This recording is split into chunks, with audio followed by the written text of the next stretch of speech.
बिस्मिल्लाहिर्रहमानिर्रहीम। ये मेरी वाइफ है जी ज़्यादा बीमार सन और अस पिंडी तक काफ़ी सारे अस्पताल फिरे। जेहलम तो असीं आए हाँ, लेकिन जेहलम तो लैके पिंडी तक तकरीबन असां कोई अस्पताल छोड़िया नहीं है। उस दी बाद साढ़े कुछ अजीज़ सन जिहड़े गुजरखान दे, उन्हां तुहाडे कोलों आके इलाज छे इस अस्पताल चों कराया। उन्हां सानूं दस्सिया है कि वो छोड़ दिओ, इन्हां नूं पहले दवाइयां शवाइयां बंद कर दिओ तो उत्थों जाके इलाज कराओगे, चैक कर लो। असीं फिर उन्हां दे कहण ते इत्थे आए हाँ, तो शुक्र अलहमदुल्ला साडा 2 दिन च इलाज जिहड़ा होया काफ़ी बेहतर होया।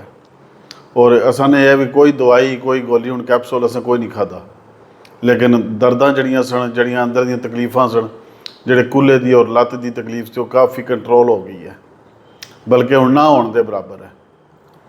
तो शुक्र अलहमदुल्ला तुसां ने काफ़ी साडे नाल कंप्रोमाइज़ कीता है, तो शुक्रिया तुसां दा भी। तो बाकी लोकां वास्ते यही पैगाम है कि दवाइयां कैप्सूल या ऑपरेशनां तो जाण तो बजाए तुहाडे कोल आके एक दफ़ा ट्राई कर लवन। उम्मीद है इंशाअल्लाह इन्हां नूं किते जाण दी लोड़ नहीं पैण दी।